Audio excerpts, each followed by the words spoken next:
While I might not be the biggest fan of Tom Brevoort, the Marvel Comics X-Men editor, certainly I had a lot of respect for him in the past when he was like the Marvel Comics continuity police guy. I think he did a good job as that. But as a man overseeing a property as important as X-Men, I do think he has his faults. I don't think he has great ideas. I don't think he particularly cares, but he's kind of already admitted that. But the one thing I cannot take away from Tom Brevoort is that he is pretty transparent. He's got this Substack newsletter, puts out tons of information, answers all kinds of questions. And in fact, I will put this out there. Of all the Substack newsletters, like personal blogs out there from comic book creators and editors, this is amongst the best. It's kind of like this. It's the man with the hat, which is Tom Brevoort. It's the Joe Casey Substack, stuff like that are really the cream of the crop as far as providing you some information and some insight into some of the leadership and decision-making process that goes on at Marvel Comics, which I do greatly appreciate. And this week he got some questions and basically admits something that we've all talked about.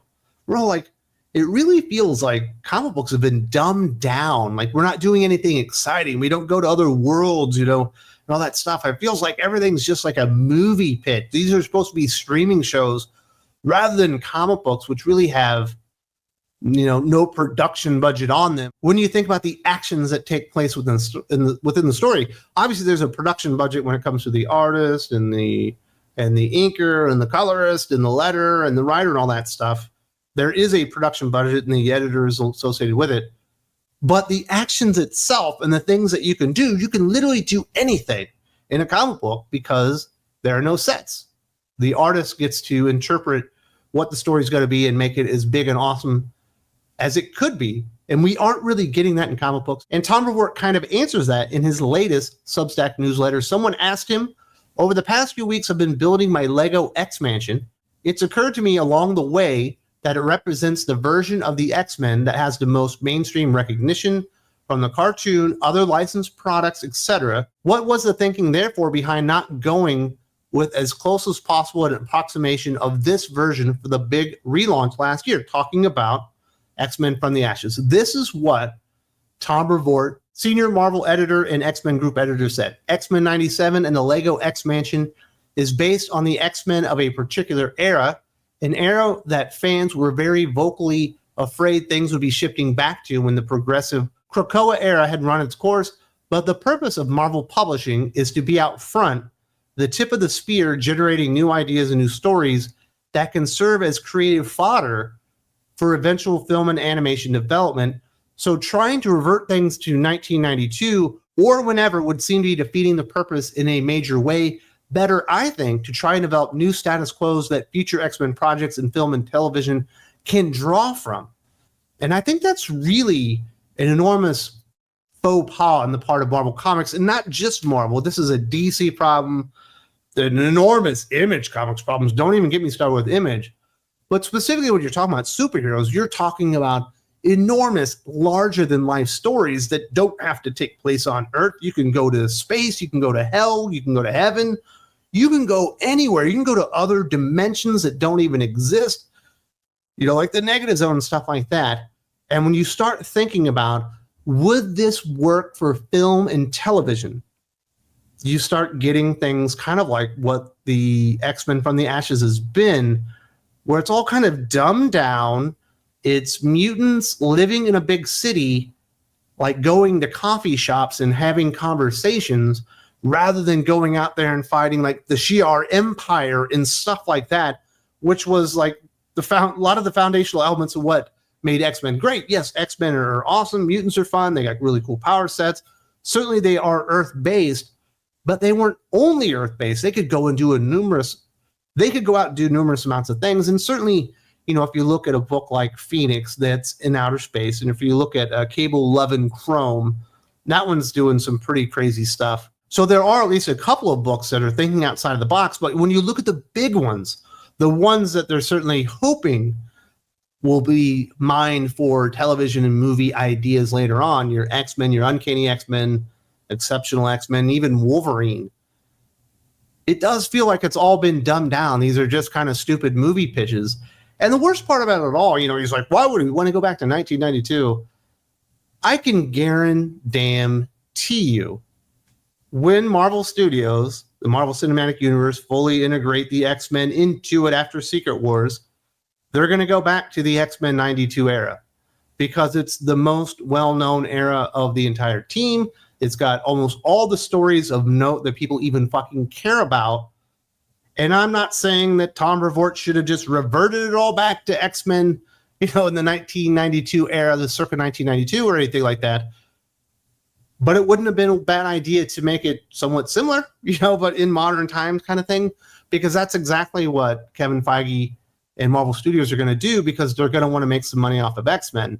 They're not going to want to do the, Kurt Cohen era, which is, it just doesn't work. It is initially a good concept, but it was ruined. There are no classic stories left there other than House of X, Powers of 10. And if you read the formatting of that, when you're going into Powers of 10, you're talking about going out 1,000 years into the future with some really bold ideas, which would be a lot of fun to try and convert that into a television movie. But it's not the beginning stages of anything. It doesn't lead into anything that ends up being substantial that you could actually film. So they're going to just go back to X-Men 92. And, it sucks. I think comic books are worse from the lack of creativity and people thinking of set designs. I can even imagine, Jed McKay and Gail Simone and Tom Brevoort talking about, what are we going to do? Well, we could turn, the old school into Grey Malkin prison, and we can reuse sets and stuff like that. Things that movie and television producers would be thinking about to save money. And it doesn't serve the medium. Can you imagine if Jim Starlin, when he was writing Infinity Gauntlet, which is one of the most out there, bonkers, bombastic comic book stories of all fucking times, and is kind of sort of unfilmable. Let's be completely honest. Can you imagine if he tried to write that story, but was thinking about making it into a movie afterwards? We never would have got a story as great as Infinity Gauntlet. And we never would have got anything like, Avengers Infinity War, Avengers Endgame, which are obviously strip mined out of there, where you're like, wow, this thing is a little bit too big. Let's bring it down to where it's actually filmable. And I think that's the better way to do it. You go out there and create the biggest, most badass, fun story possible. And if it's good and it's successful and it's popular and people love it, let the screenwriters figure out how they're going to bring it down to the level of comic books. I think that's probably the better way to do it, because comic books are the best storytelling medium in the entire world and don't need to be constrained by the ideas of fucking movie producers and television producers, because you would never get anything as great as Infinity Gauntlet. There's a few other things in this particular Substack newsletter he put out that I thought were of interest. This one I thought was really strange. And hundreds of years in the future, we've got the second issue of Cable, Love, and Chrome by David Pepos and Mike Henderson. This one begins to lay out the table a little bit more for the story that we're actually telling, as opposed to what we've been advertising, which is a little bit different. And it's full of the sort of over-the-top action that any proper Cable story needs to trade in. Now, first and foremost, I just want to put this out there. Cable, Love, and Chrome, pretty fucking fun. It's a good book. If you're looking for an X-Men book, you're a little turn off right now, go check out Cable, Love, and Chrome, and I think you'll be very happy. Now, it is a limited series, unfortunately, but it's pretty darn good. I'm having a lot of fun with it. We'll see what happens with David Pepos trying to redeem himself from the abject failure that was not Frank Castle Punisher, whatever that guy's name was. I've already forgotten it. And then that Savage Avengers run he had that wasn't very good. But I do think the thing he says, we're finally getting into the story that we're telling, as opposed to what we advertised. And I don't think bait and switch is good. If you have an idea or a story that's so cool or groundbreaking that it needs to be under wraps, just don't put out a lot of information out of it, and trust that your story is going to be good. I don't think putting out information that's a bold-faced lie is a good idea. Even in some cases where I think the intention was good, and I don't think it really was here. I think that was just really stupid. They might have changed their mind or something, but you should deliver what you're advertising. But the biggest, most recent example I can think of was actually The Walking Dead. When it ended, they had actually solicited one more issue past that because they didn't want people to know that that was going to be the finale. And I still think that's kind of bullshit. Even though you wanted it to be a surprise, it's kind of bullshit that you advertised and told people there was going to be another issue. I just think that's kind of lame. And in this case, I think it's kind of lame that you're delivering a story, but it's not the story that you told people that you were going to be delivering. You know what I mean? I don't like the bait and switch stuff. I think you can be honest with your customer. And if it's so cool and so outlandish and so over the top that you don't even want to tease it out there, then fucking don't tease it out. The solicitation can simply be Cable 11 Chrome continues on. You know, tune in to find out. That can be your solicitation if you don't want to really give people an insight in what you're doing. But I think not telling the truth is a worse way to do it. Maybe I'm wrong on that one. There's another question. They said, I was recently visiting some of the great books from the Marvel graphic novel line from the 1980s and 90s. Do you think something like this could be viable again in today's market and readership?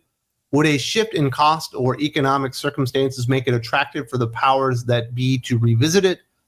And his answer was, we've tried the occasional original graphic novel program from time to time over the years, but the difficulty almost always comes down to underwriting the cost of the material. The last original graphic novels we did were $24.95 hardcovers, and they still didn't quite cover the nut for all the work that went into each one. So I don't see this being a viable format on the regular, though we may continue to experiment with it from time to time as circumstances dictate. And we don't see very many Marvel Comics original graphic novels from Marvel. Now, we certainly see them from other people. Remember, they had the, was it Fantastic Four for Full Circle from Alex Ross that had the Marvel logo on it, but it wasn't a Marvel book. That was actually produced by a book company. It was really, really good. And I believe there's going to be a success. I believe there's going to be a sequel because it was ultimately successful. And there are original graphic novels with the Marvel logo on that are very successful that are produced by like Scholastic for kids and stuff like that. But Marvel seems to have almost entirely given up on the idea. And I hate to do this, and it makes me sick to my stomach. And I'm probably going to vomit after I record this, but I guess Doc was right. Because he and I have had this conversation, and I do believe that there is great promise in cutting down the amount of floppies that go out, and if they're written for the trades and they're meant to be read just as one story, and putting them out in an original graphic novel format. But Doc always says, well, you got to get your money in on the floppies, and then you get a second round of money when you put it out in trades. And that's how they make it viable over the long term. Tom Brevoort is basically confirming that right there. But I do believe, since the last time they really attempted to do a genuine graphic novel type product, that the market has changed substantially. A lot of the younger readers, their preferred format is graphic novel format, not in floppies. Also, the place where they get most of those books is the bookstore channel and not comic book shops themselves. And there's a form factor that is more preferred, the manga form factor, than what Marvel and DC put out their traditional trades and graphic novels in. I think there is some viability to the idea of doing a smaller form factor, the manga form factor as far as the size of it, don't color the pages, and seeing what happens. But that would take an initiative to do that. You would have to take, resources away from floppies, which are working. They're not making a ton of money, but they're not losing money either. It's working for them. And they do have their little trade program. Although, if you look at the trade sales, Marvel is nowhere to be found because nobody even thinks about Marvel Comics being like a graphic novel publisher because they don't have any classic stories. There's certainly no modern classic stories. So I do think that if they had the extra resources to try that out, I think they would find potentially that there could be success, especially if they targeted the bookstore channel rather than solely the direct market. That is just a belief of mine, but we'll probably never know. Although the DC Compact Comics, being in that new form factor, certainly have made some noise, but those aren't original stories. Those are reprints of things that have been popular and been evergreen sellers for literally like 40 years or more. for the most part. And even a few of them are more like 20 years. But still, they've been very, very popular for a long time. But I think it could work. And I do think the market has shifted dramatically. But I don't think they'll do it either. And Doc's probably right. They're not going to take that chance. The last question of note that I found interesting, with her popularity in Marvel Rivals, are we finally going to see the return of Galacta, daughter of Galactus in the 616? There are so many video gamers with so much upsetting fan art that I don't know how you can refuse the clarion call of more Galacta. This is what Tom said. Jordan D. White has been waiting for his chance to do more Galacta ever since he helped to innovate that character years ago. But as the Fantastic Four editor, I have to say that I don't like what the existence of that character does to Galactus. So I am very much in favor of retaining. So I am very much in favor of refraining from more Galactic content, at least within the mainstream Marvel universe. And I will say that I wholeheartedly agree with that. Some fucking common sense there on the part of Tom Brevoort. Although I will freely admit, he will say stuff that makes a whole lot of sense and then not do it.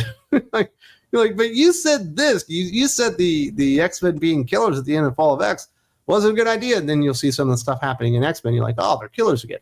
So he does sometimes do things that aren't exactly in line with what you get within the Substack newsletter. Maybe he changes his mind a lot. But I don't think we need Galacta in the Marvel 616 again. And I'm not surprised it was a Jordan D. White idea. That guy has no good ideas. But we can't just keep taking every established character at Marvel and DC and being like, okay, we've got a white male character. Now we've got a Latina female character. Oh, we've got a black female character. Let's make a Asian male character out of that. We've got a character that people recognize. Let's make another version of that. They're eventually going to have to come up with some new fucking ideas. We can only have so many Spider-Girls. You know what I mean? How many different variants of Spider-Man can you have in one universe?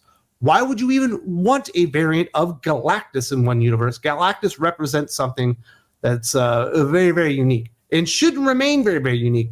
But in fairness, all of these heroes should represent something that is unique. We shouldn't have Daredevil and then female Daredevil. Yet we still have this like 4 or 5 years later after Chip Zdarsky introduced it. It's a stupid idea. And I wish Marvel and DC would stop doing it because it adds nothing of value to the universes itself. You want to make something new? Make something fucking new. Don't say I've made something new when it's clearly just an analog or a derivative of something that currently fucking exists, but you changed up her outfit a little bit and gave her fucking curly hair. It's not something new. And we're getting way too much of that. Do appreciate your time. If you like what we're doing here on Think Critical YouTube, spotlighting some interesting things like that I don't think you'll see really talked about anywhere else, but here, at least on the YouTubes, and you would like to help us continue that mission, the best place to be is Think Critical Patreon. There's a link in the description. There's also a little button you can push right here to go directly to the Patreon. You find a tier, you get to hear awesome podcasts, more content than you get here on YouTube by far. You get a superhero name, you get to be a part of the family, and we get to keep on trying to save the comic industry. Hope to see you there very soon.